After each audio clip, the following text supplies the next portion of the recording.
lighting of the lamp, now we have, and after this lighting of the lamp, we have the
Now, I request Dr. Sudhanshu Trivedi ji to kindly address the gathering.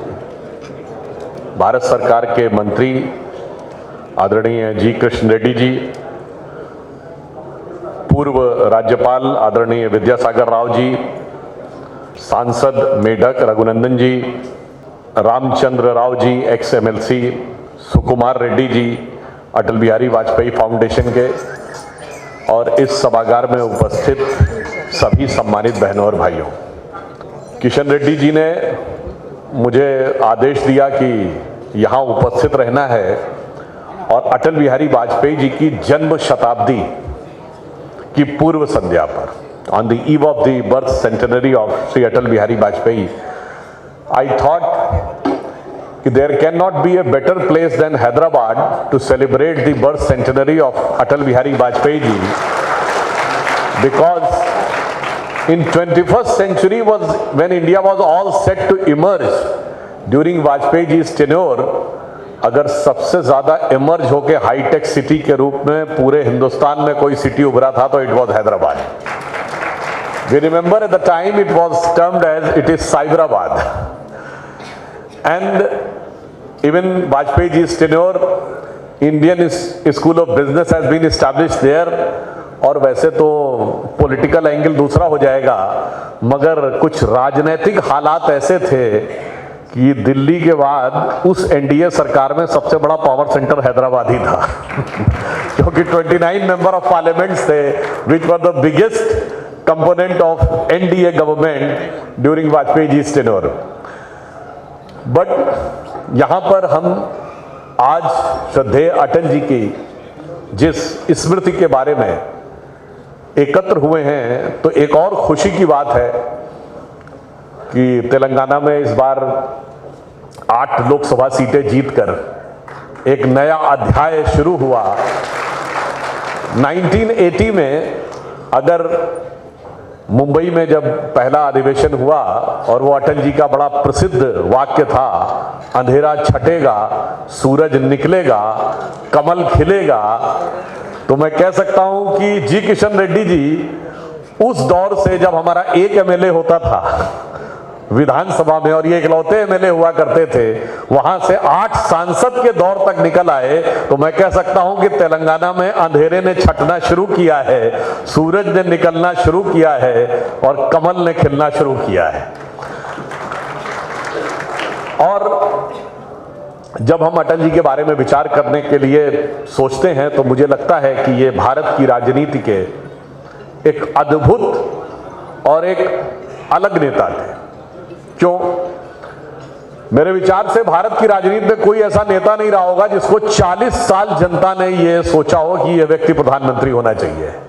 1957 when first time he became member of parliament, उनके talent को देखकर, उनकी प्रतिभा को देखकर पंडित नेहरू ने 57-58 में कहा कि एक दिन ये देश के प्रधानमंत्री बनेंगे, और 97-98 में जाके प्रधानमंत्री बने। तो मुझे लगता है कोई नेता ऐसा नहीं होगा जिसे 40 साल तक देश ने प्रधानमंत्री के रूप में देखा हो। और हम लोग तो बहुत बच्चे थे, हमें याद है 1984 का इलेक्शन, जब कांग्रेस को 400 सीटें मिली, अटल जी अपना चुनाव भी हार गए थे ग्वालियर से। हम स्कूल में पढ़ते थे, मगर हमें याद है हमारे मोहल्ले में जो बहुत ही कट्टर कांग्रेस के समर्थक थे, वो भी ये कहते थे वो सब कुछ तो अच्छा हुआ, मगर अटल बिहारी वाजपेयी को चुनाव नहीं हारना चाहिए था, उन्हें कम से कम सांसद रहना चाहिए था। That shows the level of respect he was commanding even in the hearts of the opponents। और हम यह भी बताना चाहते हैं कि वो भारत के इतिहास के आज तक 2 ही प्राइम मिनिस्टर ऐसे हुए हैं जो नेता बन के प्रधानमंत्री बने। एक अटल बिहारी वाजपेयी जी और दूसरे नरेंद्र मोदी जी। 1990 के दशक में जब सर्वे होने शुरू हुए, तब अगर आप देखें 95, 96, 97, 98, कोई भी सर्वे उठा के देख लें मीडिया में, 50%, 60%, 70% people were saying that Atal ji should be the prime minister।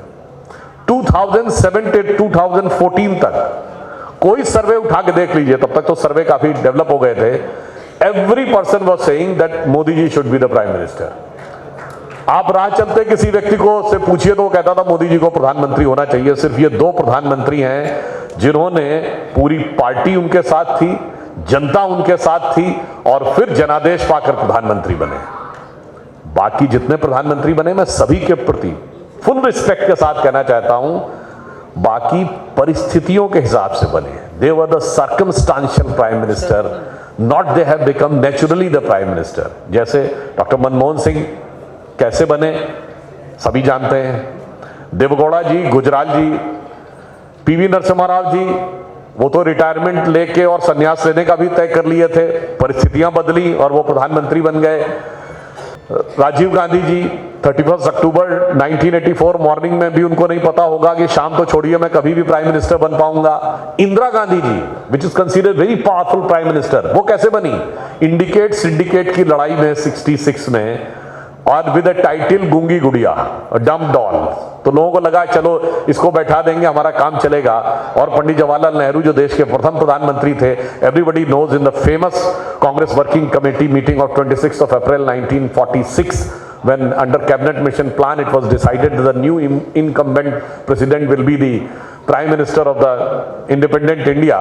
और उस समय 1 वोट मिला था पट्टाभी रमैया को और 1 वोट मिला था आचार्य कृपलानी को। All state committees voted for Sardar Patel and 0 vote for Jawaharlal Nehru, and still he became prime minister। So I have given an entire sequence of 77 years, 2 ही प्रधानमंत्री थे। तो मैं कह सकता हूं अटल जी भारत के इतिहास के पहले प्रधानमंत्री थे जो जनता के द्वारा चुनकर प्रधानमंत्री के पद पर पहुंचे। किसी की कृपा, किसी दुखद घटना या किसी पॉलिटिकल कंपल्शन के चलते हुए प्राइम मिनिस्टर नहीं बने। और फिर ऐसा ही नहीं था, उनकी जो एक अलग क्षमता थी, मुझे चूंकि हम लखनऊ के रहने वाले हैं और यूपी में तो उनसे थोड़ा इंटरेक्शन का मौका मिला, कम एज में भी। मेरी उम्र तो बहुत कम थी, बट उस समय राजनाथ सिंह जी यूपी के अध्यक्ष थे, फिर सीएम बने, फिर नेशनल प्रेसिडेंट बने, तो बिकॉज ऑफ दैट हमें वो प्रॉक्सिमिटी देखने का मौका मिला। और किसी पॉलिटिकल लीडर को कैसे मैच्योरिटी से हैंडल करना चाहिए किसी सिचुएशन को, और कहां पे मैसेज देना चाहिए। I would like to give it 2 examples.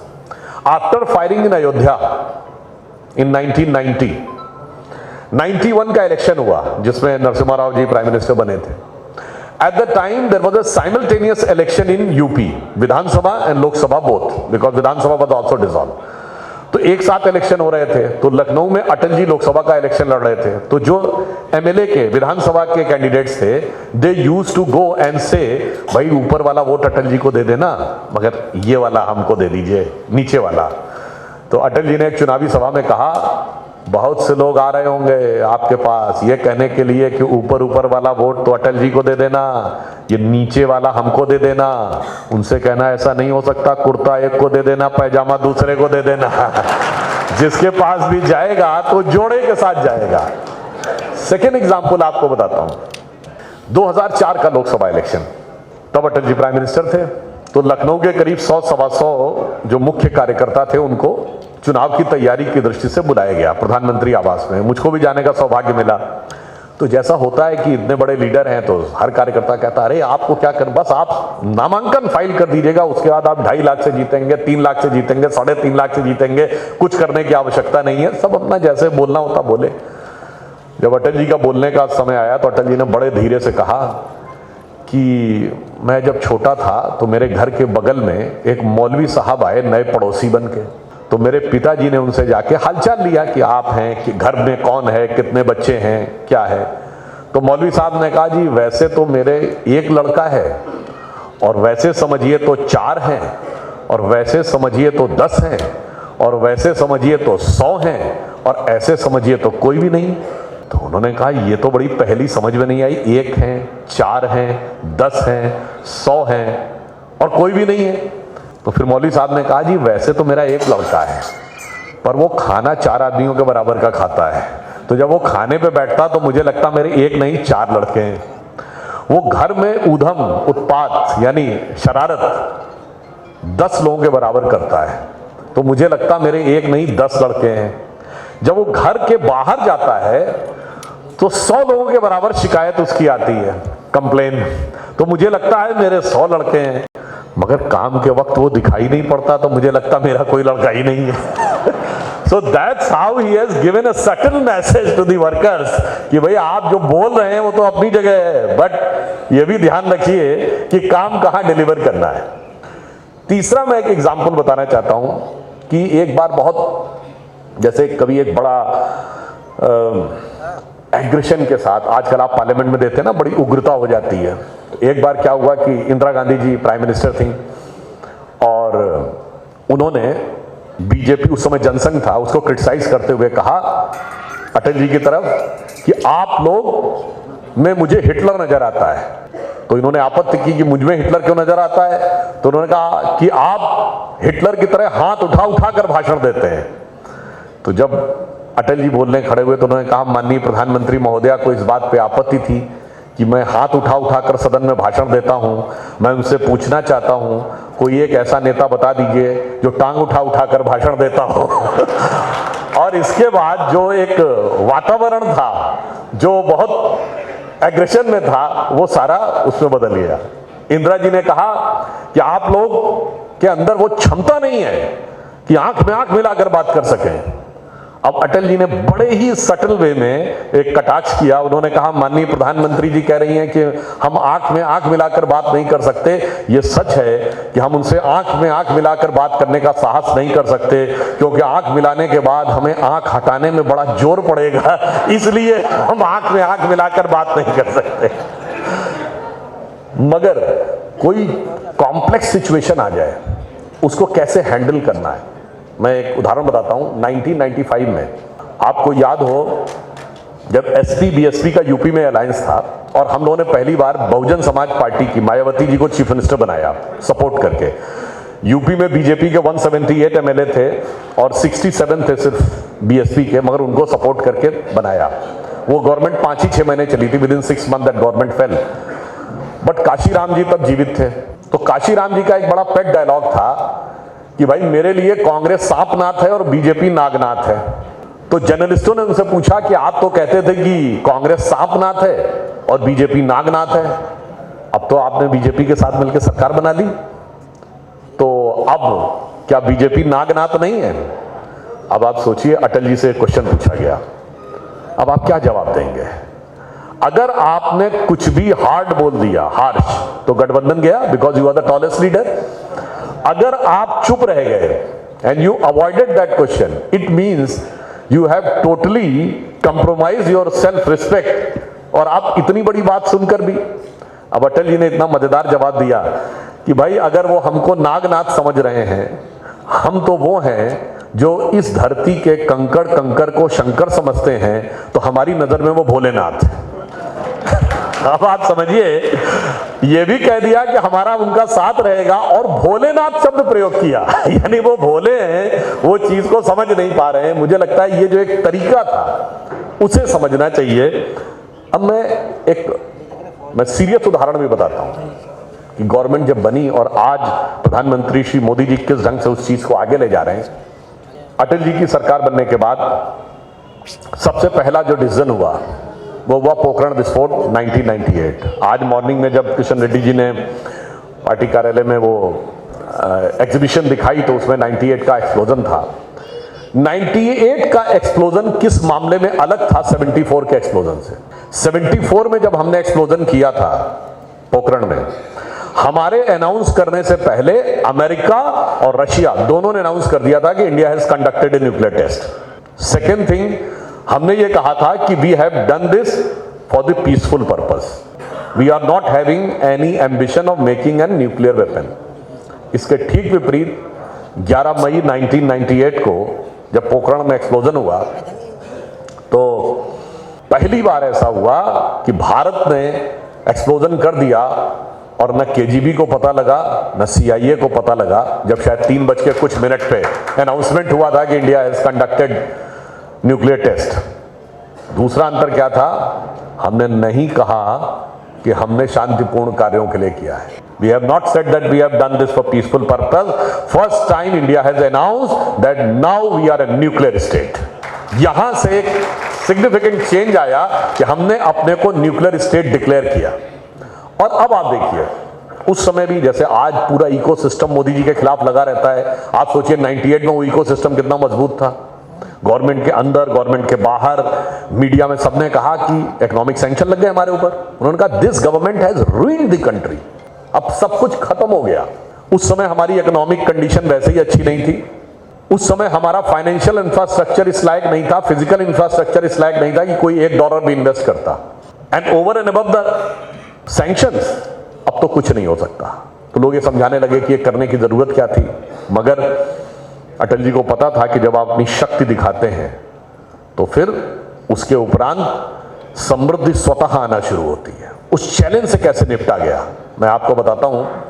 उस समय और आज समाज में बहुत लड़ाई लगाने का प्रयास किया जाता है ना, कि कुछ लोगों ने ये अचीव कर लिया, कुछ विदेश में चले गए, कुछ ये हो गए, उन्होंने यहाँ से आपके आंध्र प्रदेश और तेलंगाना से बहुत लोग यूएस में हैं, NRIs में। उस समय जब भारत में कोई $1 इन्वेस्ट करने को तैयार नहीं था, तब भारत ने रिसर्जेंट इंडिया बॉन्ड निकाले।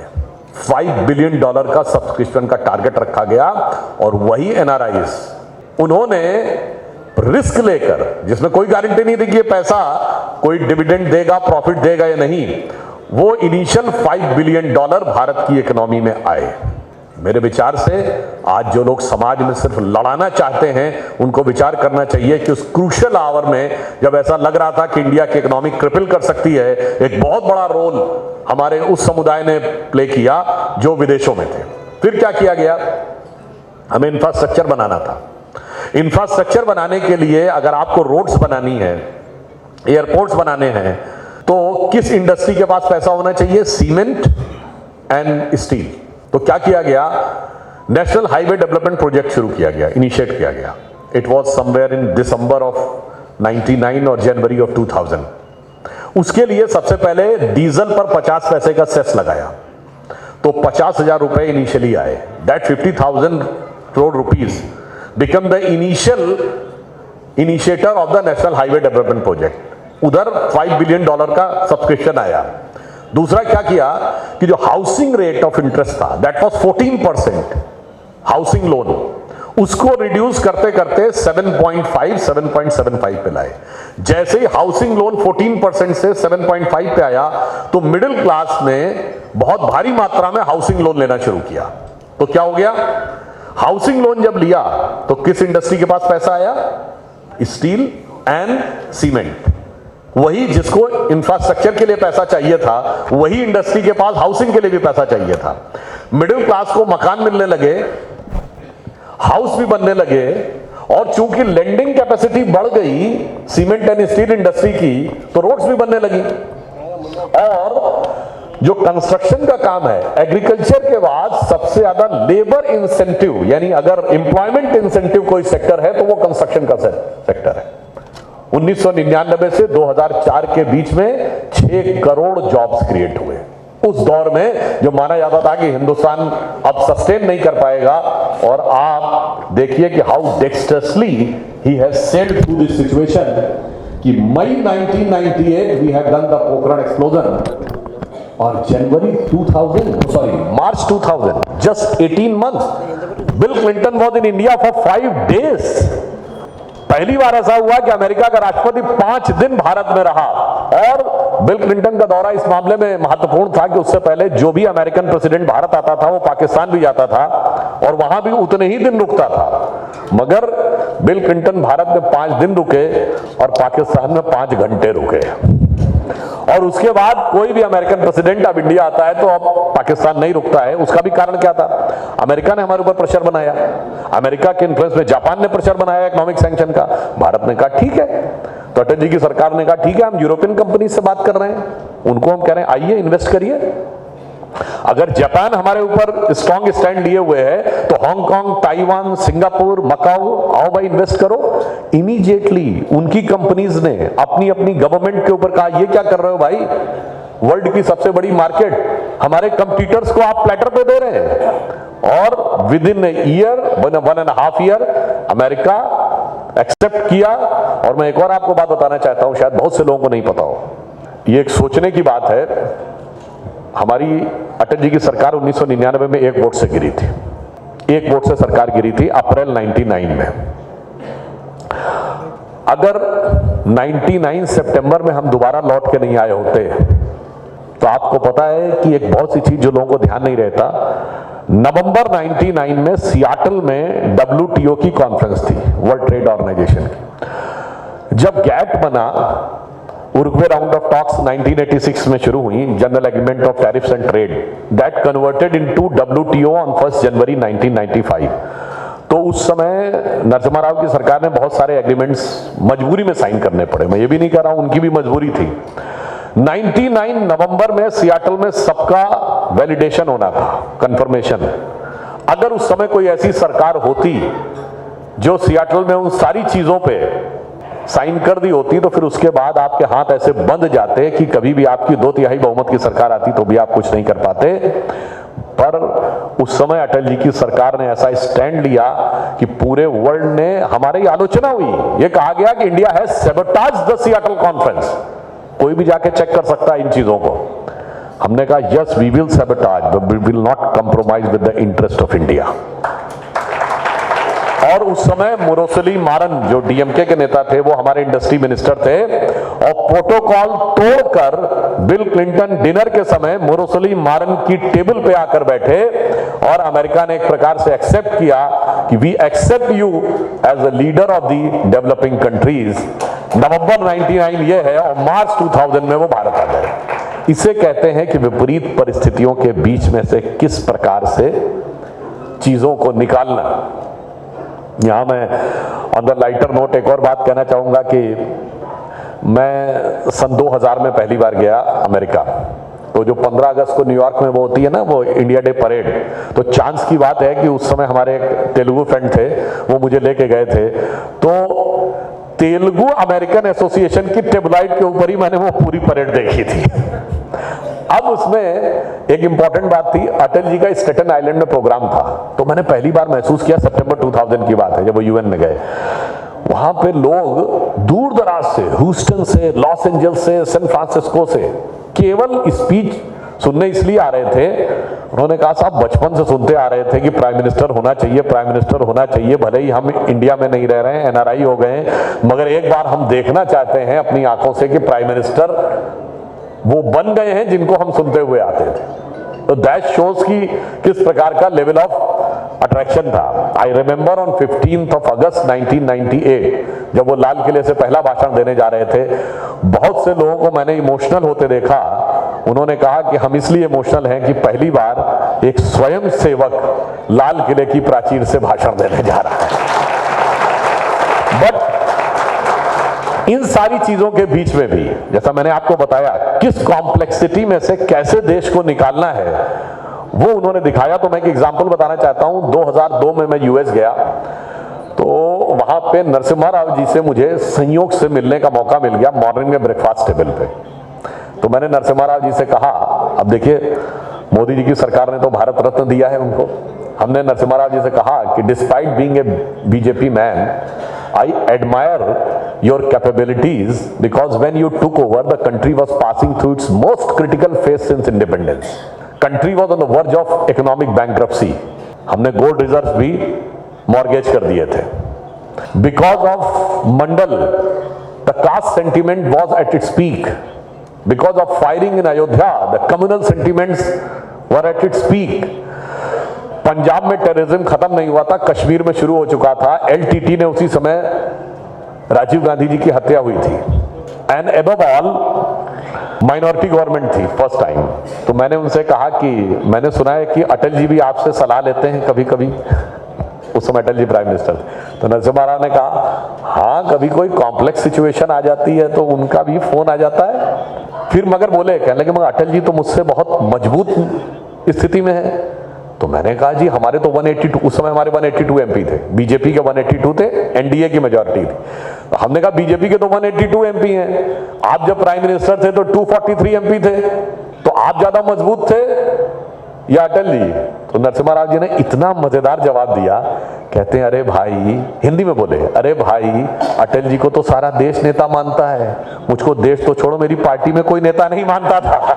एमपी होना से अलग होता है, एमपी होने कितने अलग बात है। तो दैट शोज कि वो किस प्रकार की जो चीजें थी, उनका अटल जी का किस प्रकार का व्यक्तित्व था। और मैं कहना चाहूंगा कि अटल जी ने जो बीज बोया, अगर national highway development project Atal ji की सरकार में शुरू हुआ तो आज इंडिया का जो मैसिव इंफ्रास्ट्रक्चर मोदी जी के दौर में दिखाई पड़ रहा है, वो मैं कह सकता हूं बीज अटल जी ने बोया था और उसे विराट वट वृक्ष तक पहुंचाने का काम मोदी जी ने किया।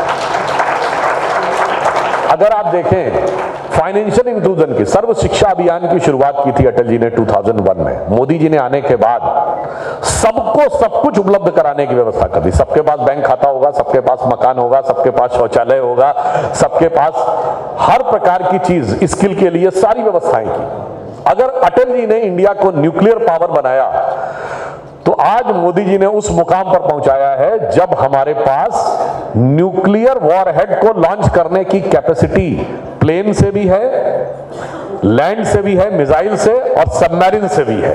यानी जल थल नभ तीनों में हमने वो आणविक शक्ति को, जो न्यूक्लियर पावर को एस्टैब्लिश करने का काम कर लिया है। कुछ लोग ये कहते हैं कि साहब मगर पाकिस्तान को लेकर अटल जी की पॉलिसी कुछ और थी और मोदी जी अलग पॉलिसी में। हमने कहा क्या अलग थी? मुझसे टीवी डिबेट में भी पूछा लोगों ने, तो कहा अटल जी तो कहते थे कि आप दोस्त बदल सकते हैं, पड़ोसी नहीं बदल सकते। तो मैंने कहा कि मोदी जी ने भी तो उसी को आगे बढ़ाया है। उन्होंने कहा कैसे?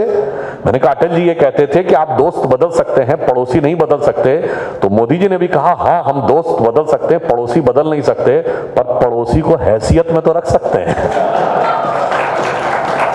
और इस प्रकार उन्होंने बिल्कुल वही चीज जो उन्होंने किया, तो मैंने कहा वो तो उन्हीं के नक्शे कदम पे आगे बढ़ रहे हैं, ऐसा नहीं कि कोई वो उनकी पॉलिसी से अलग जा रहे हैं। अब एक चीज और आप मार्क करिए, हम अगर थोड़ा और फाइन एलिमेंट से देखें, भारत में एक बड़ा परिवर्तन उस दौर में आया अटल जी की सरकार के समय में।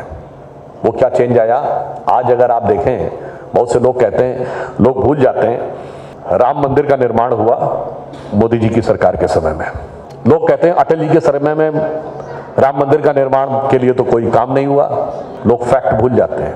मैं फैक्ट बताना चाहता हूं। आज आप देखते हैं बहुत जगहों पे सर्वे की बात आ रही है, एक्सकवेशन की बात आ रही है। राम मंदिर के विषय में 1976 में आर्कियोलॉजिकल सर्वे ऑफ इंडिया ने रूटीन एक्सकवेशन किया अयोध्या में और नीचे 8-10 खंबे निकल आए।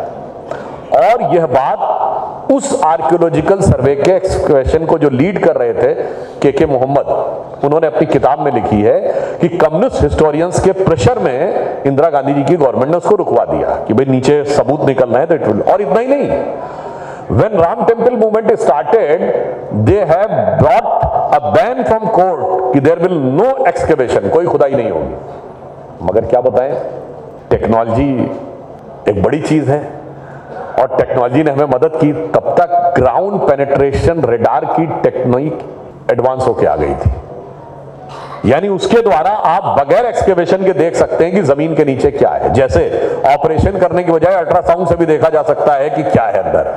ग्राउंड पेनिट्रेशन रेडार करके कोर्ट में सबमिट कर दिया गवर्नमेंट ने।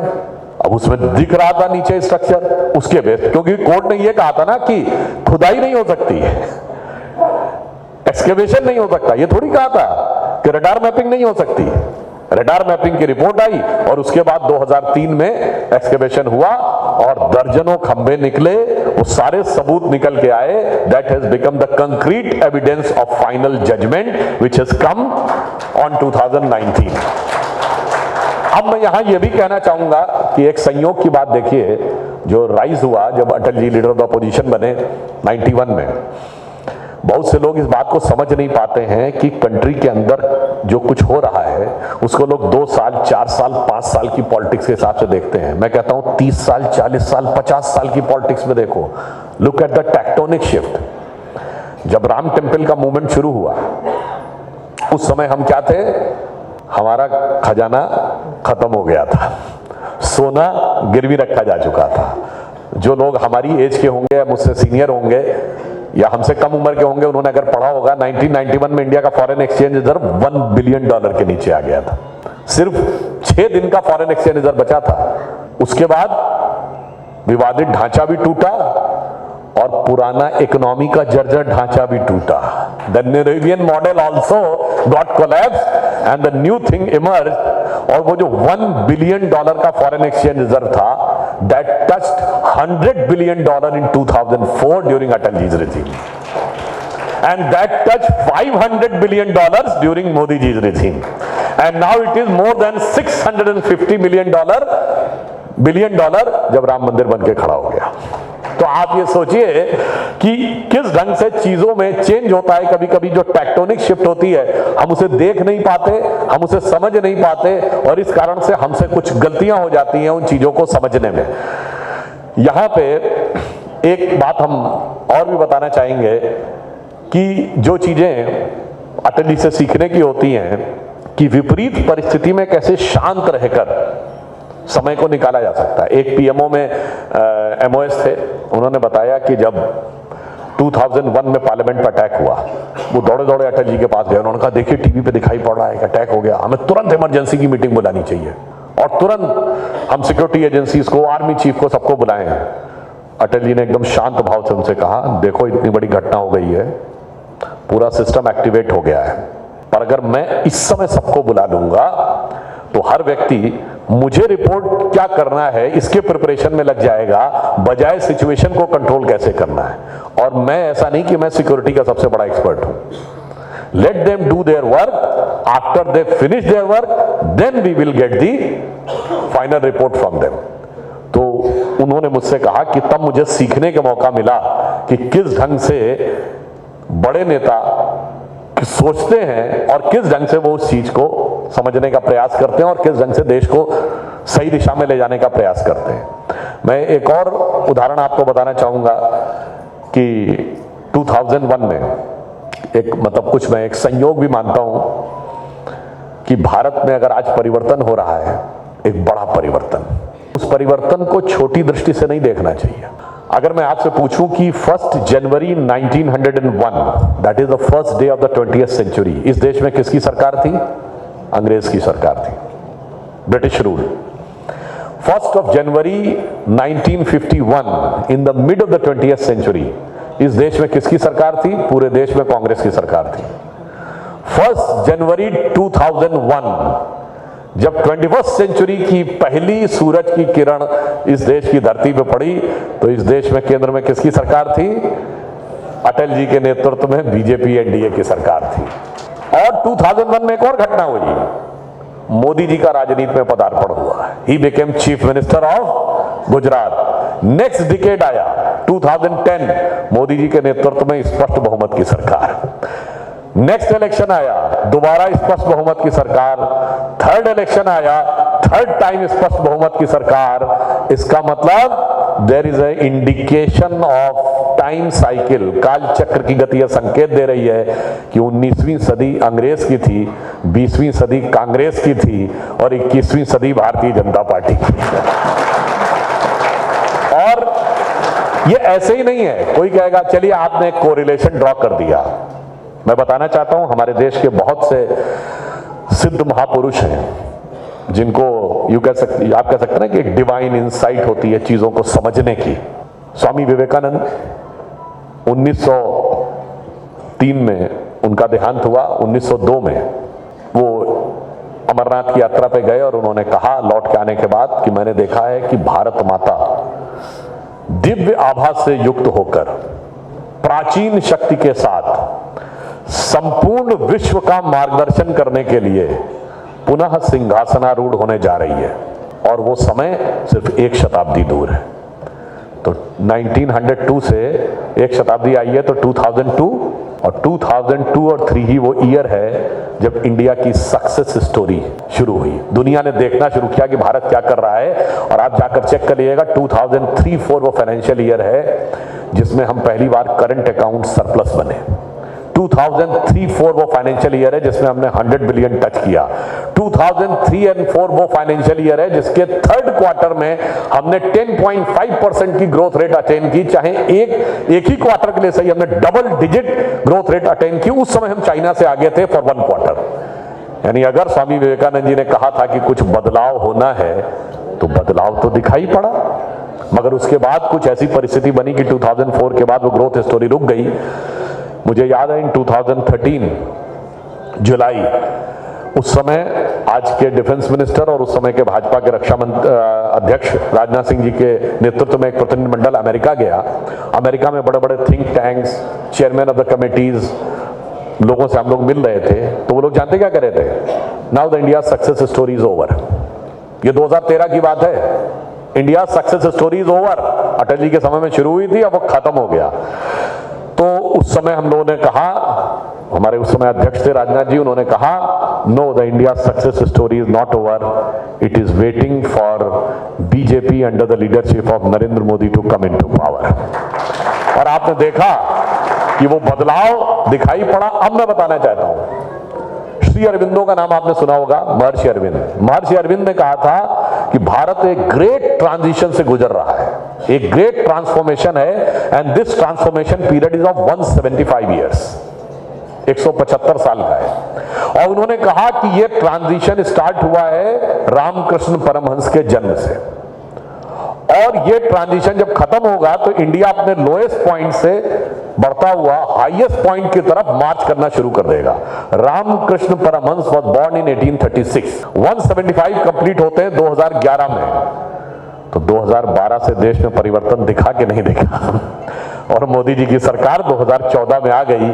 इसका अर्थ बहुत साफ है कि जो कुछ देश में घटित हो रहा है ये वो नहीं है जो आपको दिखाई पड़ रहा है, ये वो है कि नया इतिहास बन रहा है। तो मैं उनके लिए कहना चाहूंगा कि अंगार हार उनका जिनकी सुन हाक समय रुक जाता है, आदेश जिधर कर देते हैं इतिहास उधर मुड़ जाता है। मैं कह सकता हूं कि आदेश किया था अटल जी ने और इतिहास की धारा मोड़ कर दिखाई है मोदी जी ने, और भारत एक नए मुकाम की तरफ आगे बढ़ रहा है। और फिर हम यह भी कहना चाहेंगे कि आज इंटरनेशनल डिप्लोमेसी में जो शुरुआत अटल जी ने की थी, आज प्रधानमंत्री मोदी जी ने उस मुकाम पर भारत को पहुंचाया है कि शायद ही दुनिया में कोई ऐसा हेड ऑफ द स्टेट होगा जिसको पुतिन ने भी अपने घर में specially as an honoured guest dinner दिया हो, और जॉय बाइडेन ने भी दिया हो, अमेरिका के प्रेसिडेंट ने भी दिया और रशिया के प्रेसिडेंट ने भी दिया। शायद ही कोई ऐसा देश होगा जिसके प्राइम मिनिस्टर ने 15 दिन के अंदर, मोदी जी ने, आप पुतिन के गले लगते हुए भी फोटो है और जेलेंस्की जो यूक्रेन के प्रेसिडेंट है उनके भी गले लगते हुए फोटो। अब आप कहेंगे ये तो सिर्फ ऑप्टिक्स है, नहीं साहब, इसमें टेंजिबल भी करके दिखाया है। क्या? हमको रशिया ने S-400 एंटी मिसाइल सिस्टम दिया है जो रशिया ने किसी को नहीं दिया है। We are the only country which has received S-400 anti missile system which is considered the most advance anti missile system. America ने, हमारा एग्रीमेंट हुआ है प्रीडेटर ड्रोन का, we are the only non NATO country जिसको America ने predator drone देने का तय किया है। अब आप समझिए, हम क्वाड के मेंबर हैं, फिर भी रशिया ने हमको S-400 दिया है। आप इमेजिन करिए कि किस डिप्लोमेटिक डेक्सटरिटी के मुकाम पर मोदी जी ने लाकर भारत को खड़ा किया है। तो मैं कह सकता हूं कि 21st सेंचुरी में जो काम किया उन्होंने, मैं यह भी बताना चाहता हूं कि जब शुरुआत हुई तो ऐसा लगता था कि ये काम हो ही नहीं सकते। जैसे जनधन अकाउंट्स की बात है, जो लोग गवर्नमेंट में रहे उनको पता होगा कि शुरू में ऑफिसर्स ने कहा कि साहब कैसे हो सकता है, इट्स इम्पॉसिबल। आरबीआई ने कहा 1.5-2 करोड़ से ज्यादा अकाउंट एक साल में नहीं खोले जा सकते, तो सारी जनता को देने में तो 20 साल लग जाएंगे। फाइनेंस मिनिस्ट्री वालों ने कहा 2-2.5 करोड़ से ज्यादा नहीं खोले जा सकते। मोदी ने कहा नथिंग डूइंग, 31 मार्च 2015 तक हमें 10 करोड़ अकाउंट चाहिए। आज 54 करोड़ जनधन अकाउंट है। फिर लोगों ने कहा साहब अकाउंट तो खोल देंगे, पैसा कहां से आएगा? मोदी जी ने कहा तुम अकाउंट खोलो, मुझे सब पता है कहां से आना है। He was having DBT in the mind, direct benefit transfer. आज उन 54 करोड़ अकाउंट्स में 2 लाख करोड़ रुपए से अधिक का पैसा है। जो कहते थे अकाउंट में पैसा कहां से आएगा।